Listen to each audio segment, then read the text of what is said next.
მალე გურჯაანის მუნიციპალიტეტის მერია 2026 წლის ფინანსურ დოკუმენტზე მუშაობას დაიწყებს. წელს ბიუჯეტი 45 მილიონ ლარს აჭარბებდა და პრიორიტეტი ინფრასტრუქტურა და სოციალური საკითხები იყო.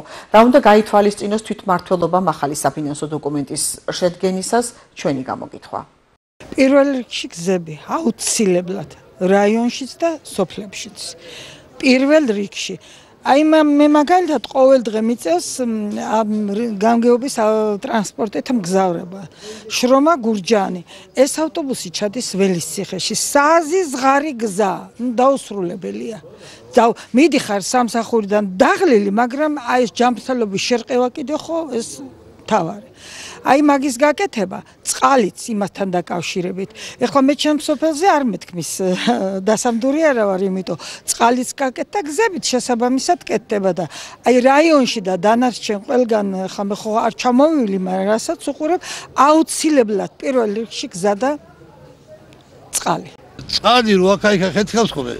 აი მაგის მოგორება საჭირო, იმიტომ რომ გააკეთებ 2-3 დღეში ისე ვასხდება, კაცო. ხანი ეგა და აი გზები თორე დანარჩენი რა ვიცი მე მგონი რომ უკმაყოფილება არ უნდა იყოს აი მას.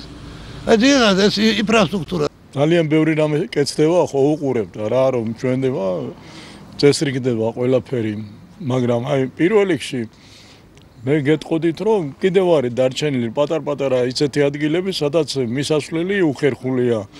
აი იმ ადგილების მოწესრიგება შეიძლება. მე კიდევ ერთი რამე უნდა გითხრათ გურჯაანში არ არის საზოგადოებრივი ტუალეტი.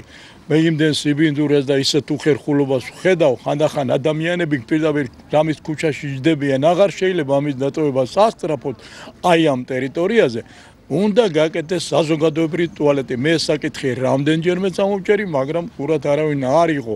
ეს აუცილებლობას წარმოადგენს. ხალხო შემოდის სტუმარი, მოდიან სოფლებიდან ამბავში და დიდი უხერხულობა იქნება. გააკეთონ სასწრაფოდ, უნდა აშენდეს საზოგადოებრივი ტუალეტი ზუსტად აი ამ ადგილებში. გზები გვიჭირს ძალიან გინესველი. ყურდეს ავკრეფავდი, მანქანა წინარ გადამიბრუნდა. და T25-ია თუ რაღაცა ტეპი დიდი ტრაქტორი დაკვალდა თანაროდ მანქანები გამოგვიტანა ნაკვეთიდან. ეგ ეს არის სხვა. მე